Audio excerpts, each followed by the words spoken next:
हम इनिशियली जो होता है वो पर स्क्वायर फीट रेट डिसाइड कर लेते हैं, उसके बेसिस पर सोचते हैं उतने में काम हो जाएगा। जब हम सिलेक्शन की लिए जाते हैं मार्केट में, जब हम सैनिटरी सेलेक्ट कर रहे हैं, टाइल्स सेलेक्ट कर रहे हैं, तब पता चलता है कि नहीं, ये जो हमने बजट सोचा था वो वाली चीज़ पसंद ही नहीं आ रही है। सर्विस प्रोवाइडर जो हैं वो बहुत अच्छे होने चाहिए। लग्जरी में एक बार थोड़ा सा डाउन जाते हैं, चलता है, लेकिन सर्विस प्रोवाइडर आपका जो है कंस्ट्रक्शन कंपनी हो गई या नॉर्मल लेबर ठेकेदार भी हो गया, वो बहुत सोच समझ के डिसाइड करना चाहिए। डिज़ाइन ड्राइंग पे पहले ही काफ़ी वर्क कर लेना चाहिए। एग्जीक्यूशन करते हैं, उसके बाद में सोचता है नहीं ये कमरा यहाँ पर नहीं लेना है, वहाँ पर लेना है, तो उसमें आपके कॉन्ट्रैक्टर के साथ में भी क्लैशेस होते हैं कई बार।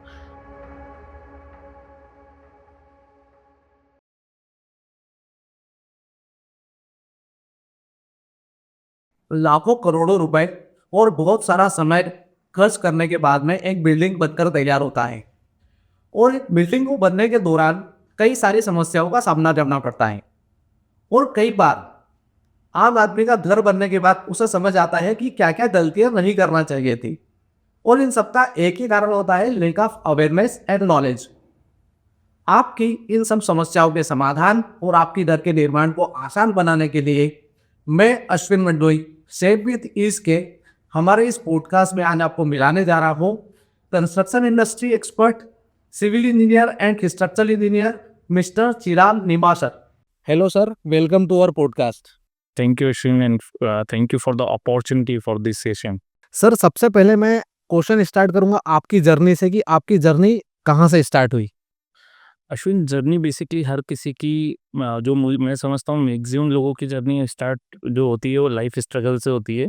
जब आप ग्रेजुएशन करके बाहर निकलते हैं, मार्केट में जाते हैं, आप इंटरव्यू देते हैं, कहीं पर आपको लगता है कि आप you are not getting the value जो आपको लगती है कि आप कर सकते हो, अच्छा काम कर सकते हो, तो वहीं से शुरू हुआ था। When I started design consultancy work initially as an freelancer. और फिर कॉलेज फ्रेंड्स मेरे थे जो कि वो भी सेम फेज से गुजर रहे थे, तो हम लोग ने मिल करके एक पार्टनरशिप फर्म रजिस्टर करके उस डिज़ाइन कंसल्टेंसी वर्क स्टार्ट करा। देन उसी दौरान मेरा चूंकि गेट क्वालिफाइड था मैं, तो मास्टर्स में एडमिशन हुआ था और स्कॉलरशिप वगैरह भी मिल रही थी। तो चूंकि दोनों का मिला करके एक घर चलने वाली स्थिति बैठ रही थी, सो वो एक कॉम्बिनेशन बैठा। और उसी को आफ्टर पोस्ट ग्रेजुएशन फिर ये डिसाइड कर लिया कि इसी फील्ड में जाना है, क्योंकि अपॉर्चुनिटी भी अच्छी थी during college time, during my education only. मैंने न केवल एमपी के बल्कि वेस्ट बंगाल के, उड़ीसा, राजस्थान और गुजरात, उस लेवल के भी प्रोजेक्ट्स करे थे, जो कि कई सारे लोगों को लाइफ टाइम भी करने को नहीं मिलता है। तो वहाँ से कॉन्फिडेंस लेवल आया था कि अब मुझे बिजनेस फील्ड में ही रहना है, ये वहाँ से तय हो गया था। आपने सर मास्टर्स के समय पे कंसल्टेंसी प्रोवाइड करना स्टार्ट कर दिया था और आपने उसी समय पे एमपी के बाहर भी प्रोजेक्ट्स किए हैं। उसके बाद में आपकी जर्नी स्टार्ट, मतलब आपकी जर्नी जो स्टार्ट हुई मास्टर्स करते-करते, आपने जब डिसाइड किया कि मैं साथ में प्रोजेक्ट्स भी करता हूँ, तो स्टार्ट हुई और आपने फिर यहाँ तक में उसको आज एक Vance Infra Private Limited company establish की है। इसमें सर आपका जो एक्सपीरियंस रहा, आपको अलग-अलग तरीके के प्रोजेक्ट्स मिले होंगे। आपने कैसे चीज़ें मैनेज की, कैसे टीम बनाई, कैसे सब कुछ प्लान आउट हुआ और कहाँ आपको प्रॉब्लम्स भी आई होगी, तो उनको कैसे हैंडल किया? अश्विन, मेजर चीज़ होती है कि आपका इंटेंट क्या है, आप कंटिन्यूअस वर्क करना चाहते हैं भी हैं या नहीं। मुझे लगता है कि आप लगातार काम करते रहते हैं और अपने आप बेस्ट एफर्ट देते हैं, तो वो बोलते हैं ना कि कारवां बनता चला गया, वो वाली कहानी हम सभी के साथ होती है। हम शुरुआत करते हैं, मेरा पार्टनर गौरव, वो एक बहुत अच्छे लेवल पे हमारा एक सिंक्रोनाइजेशन है जो आज भी चलता आ रहा है। और उसका भी बेनिफिट ये हुआ कि अब हम दो लोग जब स्टार्ट करा था, तो गौरव इज़ मेजरली सेल्स और उस एस्पेक्ट पे देख रहा था, मैं टेक्निकल एस्पेक्ट पे कुछ देख रहा था। और फिर मिलके धीरे-धीरे 2 से 3 और फिर 4 होते गए। कंसिस्टेंसी और ब नेवर गिव अप वाली जो चीज़ है वो बिज़नेस में सबसे इम्पोर्टेंट होती है, जो अपने आप किसी भी बिज़नेस को, ना केवल कंस्ट्रक्शन फील्ड, बाकी हर फील्ड के बिज़नेस को बनाती है। सर, आपने आपकी जर्नी, प्रोफेशनल जर्नी बताई कि आपने कैसे स्टार्ट किया और आज आप जहाँ पर हैं। आपको पर्सनल लाइफ हो या प्रोफेशनल लाइफ हो, आपको इंस्पिरेशन कहाँ से मिलता है? खुद को कैसे इंस्पायर करते हैं आगे बढ़ने के लिए? अश्विन, मेजरली अगर दोनों को मैं सेपरेट करूंगा। प्रोफेशनल लाइफ की बात करें तो एक नेवर गिव अप एटीट्यूड जो है, कोई भी सिचुएशन आई, हम लोग ने हमारी जर्नी में देखा है। 2016 में नोटबंदी हुई जो कि कंस्ट्रक्शन इंडस्ट्री के लिए एक बड़ा डैम था। और उसके बाद में देखा हमने, कोविड आया, जीएसटी आया, जीएसटी 2 साल तक लोगों को समझ में नहीं आया। तो बिजनेस के एकदम इनिशियल फेज में ये सारे डेम्स और ये सारे मेजर चेंजेस पूरे कंट्री में हो रहा था। फिर कोविड, फिर उसके बाद की जो पोस्ट कोविड के जो लॉसेस है, तो वो एक प्रोफेशनल लाइफ में इंस्पायर करता है।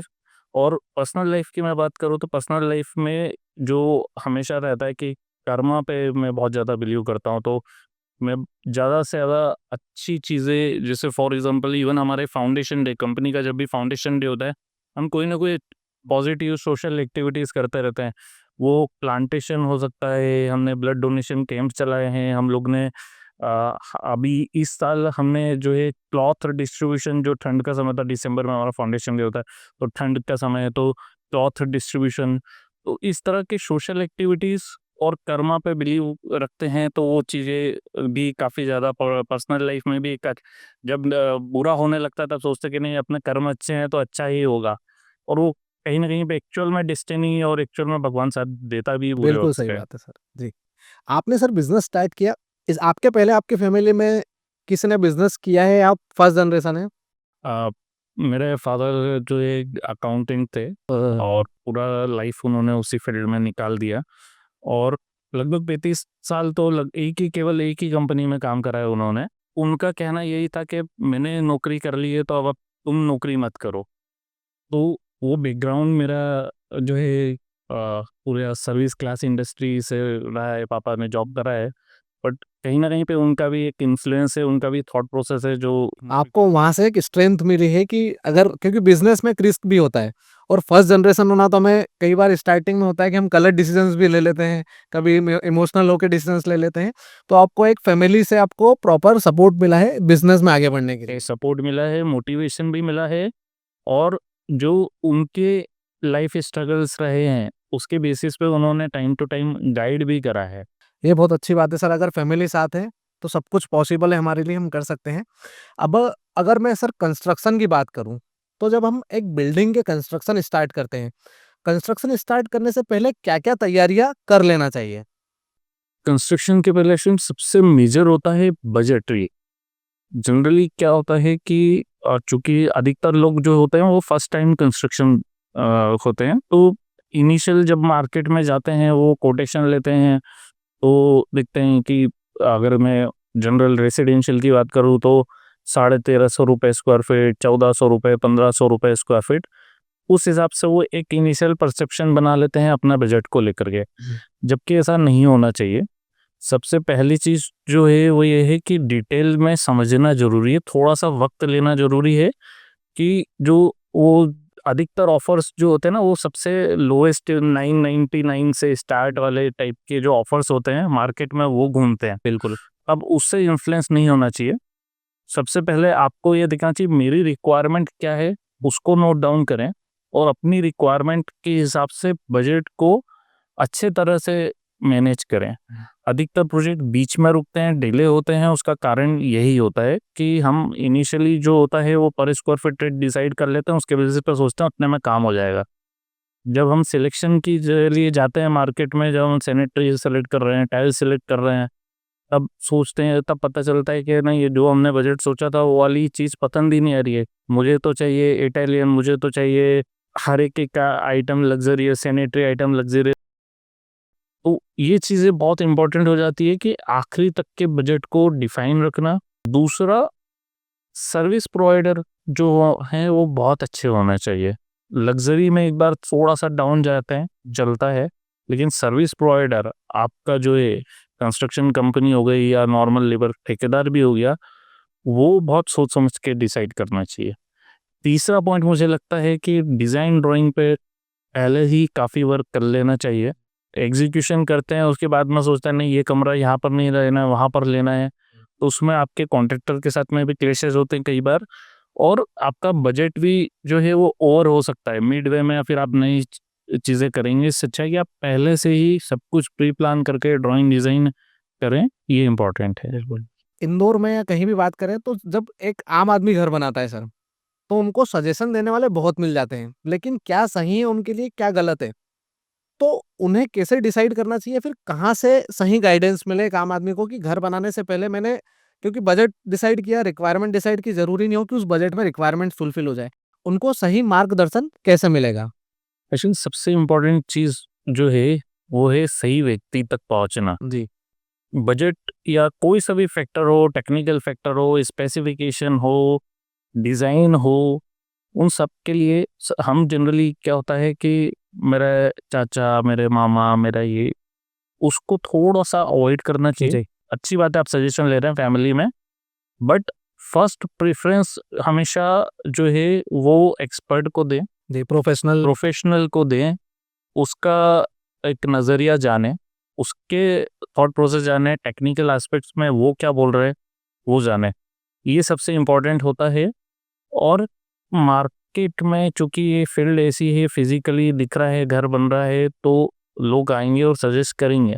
बट कहीं न कहीं पे हमें उस चीज़ को इग्नोर करके हमेशा एक्सपर्ट की तरफ जाने चाहिए। मतलब जब भी डिसाइड कर रहे हैं कि अब घर बनाना है तो सबसे पहले एक एक्सपर्ट की तलाश करना चाहिए और वहाँ पहुँच के उनसे जो सजेशंस लें।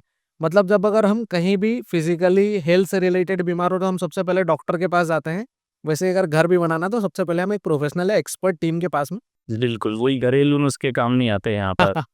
इनिशियली अगर कुछ थोड़ा करना है तो कर सकते हैं, लेकिन पूरा घर बनाना है, ऐसे पूरी बॉडी दोनों को अगर कंपेयर करें तो घर में प्रोफेशनल के पास जाना चाहिए। घर या कोई सी भी बिल्डिंग हो सर, बिल्कुल, कोई सी भी बिल्डिंग हो, अगर कंस्ट्रक्शन हो रहा है तो कंस्ट्रक्शन एक्सपर्ट्स के पास जाना जाना चाहिए। चाहिए आप। ठीक है। इसमें सर एक अभी अपनी बात हुई कॉन्ट्रैक्टर हायर करने की। आपने जैसे बताया कि जो भी एजेंसी है, जो कंस्ट्रक्शन कंपनी हायर कर रहे हैं, तो सोच समझ कर करना चाहिए। तो क्या पॉइंट्स अगर कुछ आप बताना चाहें कि एक कॉन्ट्रैक्टर हो, आइदर लेबर कॉन्ट्रैक्टर हो या विथ मटेरियल दे रहे हैं, तो दोनों में से किसी को भी हायर कर रहे हैं तो क्या पॉइंट्स ध्यान रखना चाहिए? सबसे पहले तो उसका क्वालिफ़िकेशन क्या है? उसका एजुकेशन बहुत इम्पोर्टेंट इसलिए भी हो जाता है कि जब वो काम कर रहा है और वो सीख रहा है, तो वो आपका जो है इनर स्ट्रेंथ पे भी वर्क करता है। कोई भी इंजीनियर होता है, वो आपके ब्यूटी पे वर्क नहीं करता है। वो वर्क करता है आपके स्ट्रक्चर के इनर स्ट्रेंथ से लेकर के ब्यूटी तक, दोनों एस्पेक्ट को ध्यान में रख कर के काम करता है। तो क्वालिफ़िकेशन बहुत मुझे लगता है कि एक इम्पॉर्टेंट होती है, लर्निंग इम्पॉर्टेंट होती है और एक्सपीरियंस इम्पॉर्टेंट होता है। प्रीवियस प्रोजेक्ट देखना भी बहुत इम्पॉर्टेंट है। किसी भी कंपनी को आप हायर करें, कॉन्ट्रैक्टर को हायर करें, प्रीवियस उसके प्रोजेक्ट्स देखें, 3 से 4 5 प्रोजेक्ट्स देखें, कोई उसमें जल्दबाजी ना करें।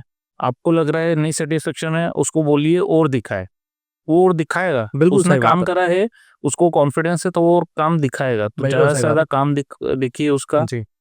उसके क्लाइंट्स से फीडबैक लीजिए। तो 3 एस्पेक्ट इम्पोर्टेंट हो गए हैं, एक तो एजुकेशन, एक तो प्रोजेक्ट्स रनिंग में है वो, और जो काम हो चुका है उसके क्लाइंट का फीडबैक। जी। ये 3 एस्पेक्ट इम्पोर्टेंट है। बिल्कुल।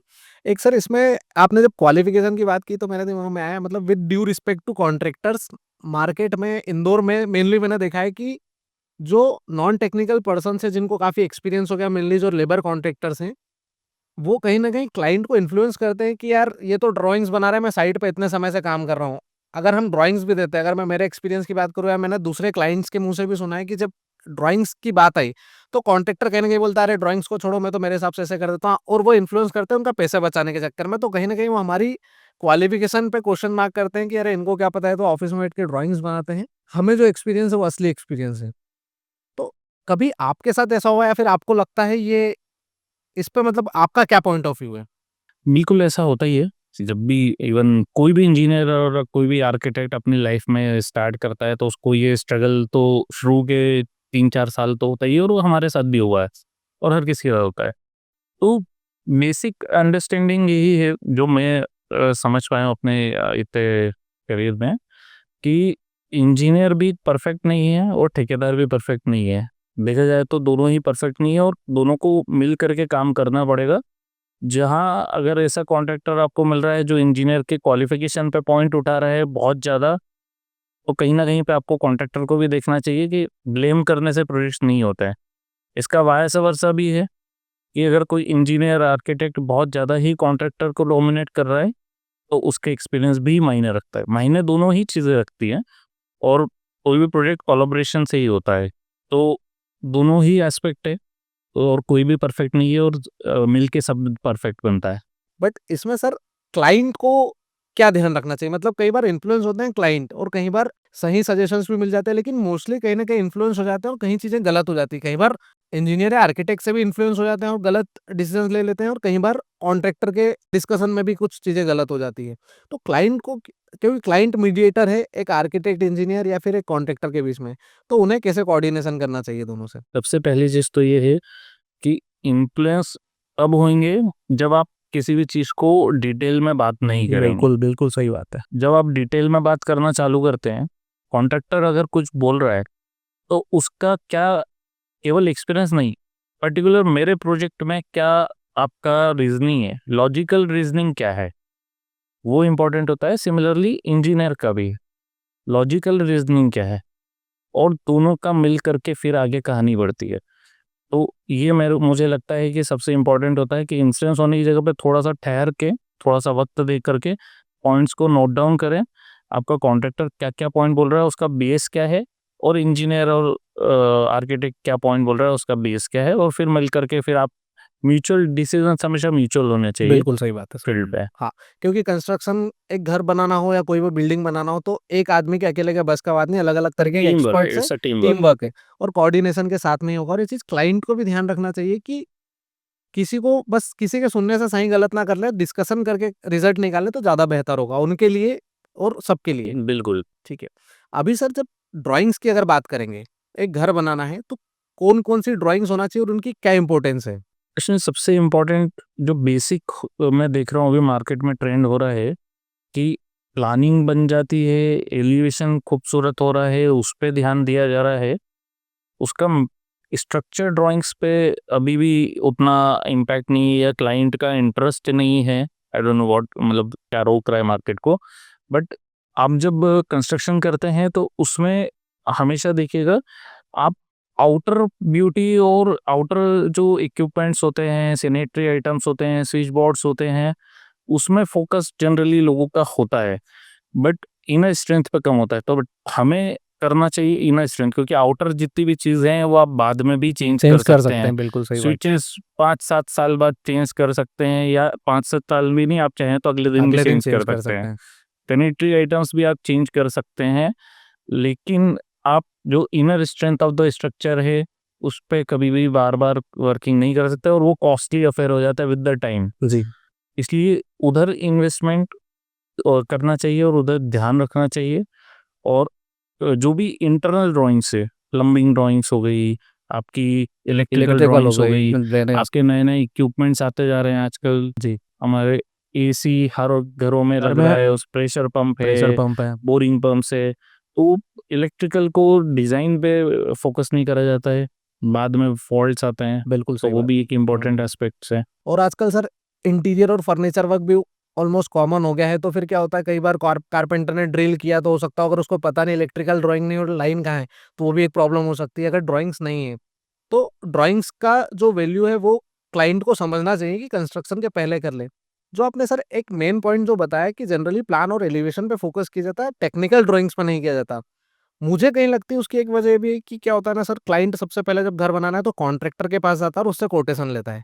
तो कॉन्ट्रैक्टर कोटेशन देता है विथ मटेरियल का और वो बोलता है प्लान एलिवेशन मैं दे दूंगा, बाकी सब मैं देख लूंगा। तो एक बड़ा लूप होल है मुझे लगता है रेसिडेंशियल कंस्ट्रक्शन में ड्राइंग्स नहीं होने का और स्ट्रक्चर ड्राइंग्स में नहीं जाने का। एक ये लूप होल हो सकता है। ये वही बात है कि देख तो मैं सभी कुछ सकता हूँ। जी। मैं फिर आप कॉन्ट्रैक्टर को भी क्यों दे रहे हो, आप खुद ही कर बिल्कुल सकते सही हो। बात है। हाँ। तो देख लूँगा जो वर्ड है ये अपने आप में एक पज़ल बना हुआ है। और सबसे इम्पोर्टेंट ये चीज़ होती है कि आपको नॉलेज है या नहीं, या तो यस या नो, नो, बिल्कुल सही बात है सर। ये इम्पोर्टेंट है। आपने खुद ने करा है कि नहीं करा है। अदरवाइज़ तो वही बात है कि मैं किसी तीसरे के भरोसे, तीसरा व्यक्ति चौथे के भरोसे काम तो कर ही लेगा। अभी एक पॉइंट फिर सर स्ट्रक्चर पे पूछूंगा क्योंकि आप स्ट्रक्चरल इंजीनियर भी हैं। स्ट्रक्चर की जो नॉर्मल रेसिडेंशियल डिजाइन होती हैं वो एक नॉर्मल सिविल इंजीनियर बना सकता है या स्ट्रक्चरल इंजीनियर को ही एनालिसिस करके पूरा डिसाइड करना चाहिए? थंब रूल पर जा सकते हैं अगर नॉर्मल रेसिडेंशियल की बात करें। हम रूल और स्ट्रक्चरल इंजीनियरिंग जो है वो फिर एक दूसरे से कंट्रास्ट हो गया। फिर तो वही बात है जैसे मैंने आपको बोला कि कॉन्ट्रैक्टर वाले ये हाँ, डिज़ाइन हो गया। हाँ, स्ट्रक्चर इंजीनियर बेसिकली उसका एजुकेशन ही वो है, उसका फ़ोकस ही वो है कि उसको सिखाया ही वो गया है काम। तो उसको let the expert do their work, एक बहुत सिंपल सी बिल्कुल सही चीज़ है, बात है, बिल्कुल सही बात जिसका है। काम उसी को साझे, साझे बिल्कुल सही वो बोल रहे होना हैं। चाहिए। सर हमने कंस्ट्रक्शन की बात की, ड्राइंग्स की बात की, कॉन्ट्रैक्टर्स की बात की। कॉन्ट्रैक्टर्स को लेके एक सबसे इम्पोर्टेंट क्वेश्चन है जो कई बार कन्फ्यूजन भी बना रहता है। विथ मटेरियल कंस्ट्रक्शन के लिए किसी कॉन्ट्रैक्टर को देना या फिर खुद मटेरियल लेके आना और लेबर कॉन्ट्रैक्टर हायर करना, दोनों में क्या डिफरेंस है? दोनों के एडवांटेज और डिसएडवांटेज क्या है? इट्स ऑल अबाउट कि आप कितना इन्वॉल्व होना चाहते हैं किसी भी प्रोजेक्ट में। अगर आप विथ मटेरियल कंस्ट्रक्शन देते हैं, जैसे हमारे बात करूँ तो हमारे अधिकतर जो क्लाइंट्स हैं वो या तो मिलिट्री बेस हैं, महूम के अधिकतर लोग हैं मिलिट्री बेस, या फिर आईटी कंपनीज में हैं। उनके पास में उतना टाइम नहीं है और वो ट्रस्ट करना चाहते हैं एक ऐसी जगह पे जहाँ पे उनका जो पैसा तय हुआ है उस पैसे को देना है और उसके आगे जो जिम्मेदारी है वो उस कंपनी की है। जो काम करेगी कंपनी करेगी और पूरी ईमानदारी से करेगी। तो आपका माइंडसेट क्या है, क्लाइंट का माइंडसेट क्या है, ये उस पे सबसे ज़्यादा डिपेंड करता है और इन्वॉल्वमेंट वो कितना कर कर सकता है। सकता है, बिल्कुल सही बात। कई बार कुछ लोग होते हैं कि जो है कि भाई मेरी फैमिली में एक पर्सन है जो फ्री है, जो पूरी एनर्जी, टाइम, एफर्ट दे सकता है, तो आप लेबर पे भी जा सकते हैं। बिल्कुल सही बात। बाकी अधिकतर आज के टाइम पे आज की जनरेशन के पास में टाइम नहीं है, प्लस हम सब कहीं न कहीं पे हमारी फैमिली को भी टाइम देना चाहते हैं और हमारे बिज़नेस या जॉब को भी टाइम देना चाहते हैं, तो विथ मटेरियल कंस्ट्रक्शन की तरफ जाना चाहिए। दूसरा, आप हेडेक कितना ले सकते हैं। जी, बट ऑब्वियस सी बात है कि आप ऐसी फील्ड में उतरना चाहते हैं या ऐसी फील्ड का मटेरियल खरीद रहे हैं जिसके बारे में आपको नॉलेज ही नहीं। आज ही मैं वन ऑफ माय कॉन्टैक्ट, उन्होंने लेबर पे ही काम करवाया है एंड ऐसे ही बातचीत चल रही थी एंड उनका ही एक्सपीरियंस था कि वो कहीं न कहीं पे परेशान हो गए। जी, उनको पता ही नहीं है उस मटेरियल को बोलते क्या है। फॉर एग्ज़ाम्पल एम सैंड है, कॉन्ट्रैक्टर उसको मसंड बोल रहा है। मसंड क्या होता है? दैट्स अ हाँ, मैन्युफैक्चर्ड सैंड। बिल्कुल, तो ये टेक्निकल वर्ड है। टेक्निकल वर्ड है जी, मैन्युफैक्चर्ड सैंड। जी, अब उसको मसंद को लेकर के अब कॉन्ट्रैक्टर ने बोल दिया एक गाड़ी मसंद लेके आओ। अब वो मसंद ढूँढ रहे हैं मार्केट में। जी। मटेरियल सप्लायर भी कन्फ्यूज़ हो गया होगा ये क्या माँग लिया है। सप्लायर को ही नहीं पता भाई ये क्या है। बहुत सारे, ये बहुत छोटा-सा एग्ज़ाम्पल है। इट्स लाइक लगभग-लगभग 1000 से ज़्यादा आइटम की परचेज़ है एक बिल्कुल, कंस्ट्रक्शन में। बिल्कुल, बिल्कुल सही बात। तो आपको कितना इन्वॉल्व होना है और प्लस आपको कितना ज़्यादा परेशान होने के लिए तैयार रहना है। तैयार रहना है, वो इम्पोर्टेंट है। जी, मोर और लेस आप कहीं न कहीं पे अगर फाइनेंशियल बात करें तो नो डाउट आप 5 से 6% करीब कुछ सेव कर सकते हैं लेबर कॉन्ट्रैक्टिंग में, बट वही डिसीज़न एट द एंड आपका है। और टेक्निकल चीज़ें सही हो रही है या नहीं हो रही वो भी सर कोई ध्यान रखने वाला नहीं है यार। लेबर कॉन्ट्रैक्टर के पास जा रहे हैं तो आपके पास टेक्निकल के नाम पे कोई है नहीं, या तो फिर आपकी उस एजेंसी को हायर करें कंसल्टेंसी के लिए जो ड्राइंग्स जिन्होंने तैयार की कि एटलीस्ट वो चेक करे कि ड्राइंग्स फॉलो हो रही नहीं हो रही। डेफ़िनिटली वो भी एक एस्पेक्ट है। आपका जो कॉन्ट्रैक्टर है, वो उसका काम साइट एग्ज़ीक्यूशन का है, बट वो एग्ज़ीक्यूशन कितना टेक्निकली सही हो रहा है, उसमें प्रोसेस इन्वॉल्व हो रही है कि नहीं हो रही है प्रॉपर। फॉर एग्ज़ाम्पल प्लास्टर है, प्लास्टर में आपको बाकायदा सूत सावेल जिसको बोलते हैं अलाइनमेंट, प्लम लाइन, वो कैसे हो रहा है। एक मार्केट का बहुत सिंपल सा फंडा है, जितना आप उससे प्रिसाइज़ काम कराओगे वो उतना ज़्यादा चार्ज लेता है। बिल्कुल सही बात है। आपने, क्योंकि कहीं न कहीं पे हम नॉन टेक्निकल लोग होते हैं और कॉन्ट्रैक्टर हायर करते समय, तो क्या हमने इतनी डिटेल में बात करी कि भाई तू मेरा प्लास्टर का अलाइनमेंट चेक कैसे करेगा? वो नहीं नहीं होता करेगा, है। बिल्कुल सही तो बात कहीं न कहीं पे आप एट द एंड जा कर के आप देखते हैं कि दीवार सीधी नहीं है। है, दीवारों में हाँ, कहीं न कहीं लहर है और उस तरह की चीज़ें कॉलम्स में होती हैं, कभी कॉलम प्रॉब्लम्स सही आती नहीं है। हैं। जी, तो एस्पेक्ट है कि कहीं न कहीं आपको ये समझना पड़ेगा कि अपने पास में नॉलेज कम है और हम उस फील्ड में हमारी जीवन की पूरी पूँजी लगा रहे हैं। बिल्कुल सही बात है। और पूरे लाइफ टाइम उसमें हम रहने वाले हैं हमारी फैमिली के साथ में। बिल्कुल। तो वही है कि एक्सपर्ट को हायर करें तो ज़्यादा बेहतर होगा। कहीं न कहीं पे नो डाउट 5-1% हो सकता है आपकी एक्स्ट्रा कॉस्ट लग जाए, बट वो 5% वर्थफुल है। वो आपके बचे हुए 95% की वैल्यू ऐड करेगा। और इतना पैसा लगाने के बाद अगर आप 5% बचाने के चक्कर में कहीं आपको कॉम्प्रोमाइज़ करना पड़े तो इतना पैसा लगाने का कोई सेंस नहीं है सर। और न केवल 5 उल्टा भी होता है। जी, आपने अगर गलत material for example tile adhesive है, आपको कौन-सी कंपनी का खरीदना है और आपको दुकानदार ने दूसरी अलग कंपनी का दे दिया जिसकी कोई स्ट्रेंथ ही नहीं है। इवन उसकी भी ग्रेड होती है, वॉल की अलग, फ्लोर की अलग है, ग्रेनाइट के लिए अलग है। तो ये सब नॉलेज आपको नहीं है तो आप गलत मटेरियल गलत जगह पे पैसा तो खर्चा कर रहे हो, जी। लेकिन जो चीज़ जहाँ लगनी चाहिए वो नहीं लगी। तो आपकी तो बाद में जाकर के वो टाइल्स निकलेगी, आप कॉस्ट करोगे। अपफ्रंट कॉस्ट नहीं है बट वो 5% भी सेव नहीं होता, उल्टा जेब से लग जाता है कई बार। वो एक हिडन है, पता नहीं चलता, लेकिन कहीं न कहीं लग जाता है अगर ध्यान नहीं दिया जाए तो। तो बिल्कुल लॉन्ग टर्म में तो लॉस ही है। लॉस। शॉर्ट टर्म में भले ही आप थोड़ा बहुत बचा बचा हुँ, सकते हो, हुँ। लॉन्ग टर्म में लॉस ही हो। और आपने जो इन्वॉल्वमेंट दिया, आपका टाइम दिया, आपने आपका दिमाग लगाया वो अलग। वो अलग है, हैसल जी, जितना भी है उसका बिल्कुल। भी हाँ, कॉस्ट है। एक फैमिली मेंबर को फुल टाइम जब तक कंस्ट्रक्शन चल रहा है, ध्यान देना, टाइम देना पड़ता है अगर आप लेबर पे जा रहे हैं तो। बिल्कुल, बिल्कुल 100%। एक सर मटेरियल की जब डिस्कशन चल रही है हमारी, आपने एक एम सेंड का ज़िक्र किया, एक मटेरियल होता है जो एक सेंड का रिप्लेसमेंट या सेंड के साथ यूज़ करते हैं। उसको यूज़ करने के क्या फ़ायदे हैं? क्योंकि पहले नहीं चलता था, जनरली जो कंक्रीट में क्लाइंट को भी पता है और जो जनरली चलता है वो cement, sand, aggregate. M sand use करना चाहिए या नहीं करना चाहिए और अगर करना चाहिए तो उसके क्या बेनिफिट्स हैं? एमसैंड बेसिकली मैन्युफैक्चर्ड सैंड है जो क्रशर से आती है और रिवर सैंड जो नॉर्मल सैंड होती है वो नदियों से आती है। तो कहीं न कहीं पे गवर्नमेंट भी with the time strong action ले रही है। हम देखते हैं कि अभी हर बारिश में सैंड का रेट जो है 80 rupees cubic feet, 90 rupees cubic feet जाता है। उसका रीज़न यही है कि गवर्नमेंट उस पे बैन लगा रही है।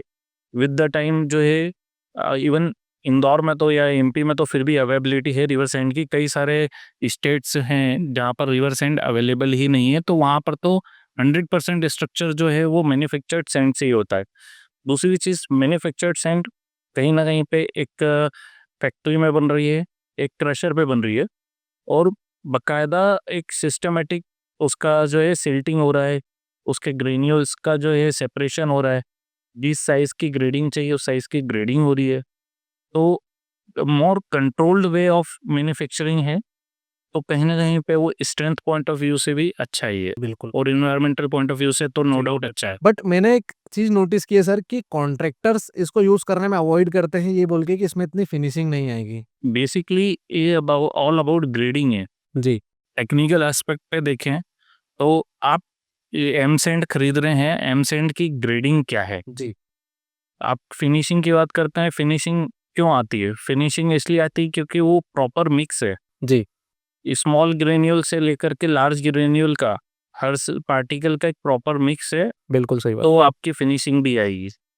तो वही चीज़ है कि एमसेंड में चूंकि लोगों को अवेयरनेस नहीं है, टेक्निकल नॉलेज नहीं है और जो अधिकतर मार्केट में मिलती है वो थोड़ी सी लार्ज साइज पार्टिकल मिलती है, तो इसलिए वो बोला जाता है कि इसमें फिनिशिंग नहीं आएगी।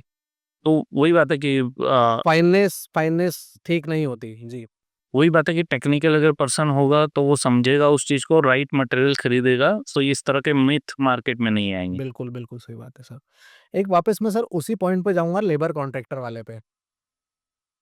क्लाइंट जब अगर लेबर कॉन्ट्रैक्टर हायर करता है तो लेबर कॉन्ट्रैक्टर उसका जो रेट बता देता है, लेकिन उसके पीछे वो 2 पॉइंट सबसे इम्पोर्टेंट होते हैं। वो वाटर टैंक के बारे में बात नहीं करता है कि आरसीसी करूँगा या नहीं करूँगा और एक स्टेयर्स के बारे में। आजकल के मॉडर्न टाइम में फोल्डेड स्टेयर्स बहुत कॉमन है। बट जब काम चालू हो जाता है फिर अगर क्लाइंट को किसी ने बताया कि वाटर टैंक आपको आरसीसी बनाना है या फिर स्टेयर से लेना है तो फिर वो उसका एक्स्ट्रा चार्ज करता है। बिल्कुल, ये केवल वाटर टैंक और ये पर्टिकुलर 1-2 एस्पेक्ट की बात नहीं है। कंस्ट्रक्शन कर रहे हैं तो हर पहलू पे बात करना बहुत ज़रूरी है। आप लेबर कॉन्ट्रैक्टर पे दे रहे हैं या विथ मटेरियल भी दे रहे हैं, आपको हर एस्पेक्ट पे बात कर लेना चाहिए ताकि बाद में आपके हसल ना। आपको पहले से क्लैरिटी होनी चाहिए। आप फॉर एग्जांपल जो आपने टैंक की बात करी, इसके अलावा भी इंफ्रास्ट्रक्चर वर्क बहुत सारे होते हैं। बाहर की बाउंड्री वॉल हो गई, एक्सटर्नल प्लम्बिंग हो गया, गार्डनिंग हो गई, और रेन वाटर के लिए सॉक पिट्स हो गए। ऐसे बहुत सारे एलिमेंट्स होते हैं जो बाद में ऐड होते हैं, इनिशियली नहीं बताए जाते हैं। और उसका फ़ायदा भी कुछ कॉन्ट्रैक्टर्स लोग उठाते हैं कि ₹1 की चीज़, फिर चूँकि आप उससे काम करवाना चालू कर चुके हो, तो ₹1 की चीज़ आपको 1.5 में मिलेगी। जी, नुकसान आ भी गए, इसलिए जितना डिटेल में बात हो सके उतना डिटेल में बात करनी चाहिए। एग्रीमेंट के पहले सारे वर्ड्स आपके एग्रीमेंट में लिखे होने चाहिए। पेपर वर्किंग आपकी अच्छी होगी तो आप परेशान नहीं होंगे। हमारी कंपनी की ही बात करें, कई बार कुछ क्लाइंट्स होते हैं कह रहे आपका तो 21 पेज का एग्रीमेंट है, जी। हमारा कॉन्ट्रैक्टर तो दूसरा कॉन्ट्रैक्टर 5 पेज का एग्रीमेंट कर रहा है। हम सिंपल सी एक चीज़ बोलते हैं, सर आप आज 15 पेज पढ़ने में आप मुश्किल से आधा घंटा एक्स्ट्रा आपका समय देंगे, बिल्कुल सही बात है। लेकिन वो 15 पेज आपको थ्रू आउट आने वाले 12 महीने जब तक आपका प्रोजेक्ट चल रहा है तब तक आपको टेंशन फ्री रखेंगे। तो पेपर वर्किंग और सारे पॉइंट्स पे डिस्कशन बहुत ज़रूरी हो जाता है। वही सारी चीज़ें अगर क्लियर रहेंगी कॉन्ट्रैक्टर को भी और क्लाइंट को भी, तो डिस्प्यूट्स वाला या एक्स्ट्रा चार्जेस, हिडन चार्जेस वाली बात ही नहीं आएगी। बिल्कुल एकदम नीट एंड क्लीन काम होगा और बहुत स्मूथली प्रोसेस होगी सर। जी। अभी जब कंस्ट्रक्शन स्टार्ट करता है या फिर अगर हम इंदौर की बात करें, ऑल ओवर इंडिया की बात करें, तो आपको क्या लगता है कौन से मंथ में कंस्ट्रक्शन स्टार्ट करना बेस्ट होता है? कंस्ट्रक्शन चूँकि इंदौर या सेंट्रल इंडिया की पूरी बात करूँ तो मोर लेस जो बारिश का जो सीज़न आता है वो जुलाई से लेकर के जून-जुलाई से लेकर के सितंबर-अक्टूबर तक चलता है। तो उसको ध्यान में रख के देखा जाए तो सबसे बेस्ट टाइम जो मैं समझता हूँ स्टार्ट करने का, वो अक्टूबर-नवंबर मंथ हमेशा एक अच्छा टाइम होता है, ताकि आपको लगभग-लगभग 8 महीने पूरे मिलते हैं कंस्ट्रक्शन एक्टिविटी के लिए। वैसे कि आज के टाइम पे कॉन्ट्रैक्टर्स और जो कंपनीज़ है वो इतनी एक्सपर्ट हो गई है कि और स्पीड में भी काम करते हैं आजकल, कि आपको ये जो मेजर टास्क होता है वो स्लैब कास्टिंग होता है। बिल्कुल सही बात। एक बार आपकी छत डल गई है उसके बाद में बारिश हो तब भी आपका अंदर के काम चलते रहता है। फिर भी प्रेफरेंशियल टाइम तो मैं बोलूँगा कि नवंबर है। बाकी बारिश से पहले 2 से 3 महीने पहले एटलीस्ट आप काम में स्टार्ट करेंगे तो अच्छा रहेगा। बिल्कुल। और इसमें ये होता है ना सर कि अगर अक्टूबर-नवंबर में स्टार्ट कर रहे हैं तो समर सीज़न के पहले हमारी स्लैब्स भी डल जाती है, तो टेम्परेचर का भी इतना इश्यू नहीं आता और मॉइस्चर और क्यूरिंग का भी बेनिफिट मिलता है, जो गर्मी में प्रॉब्लम्स हो सकती है। बिल्कुल। बिल्कुल।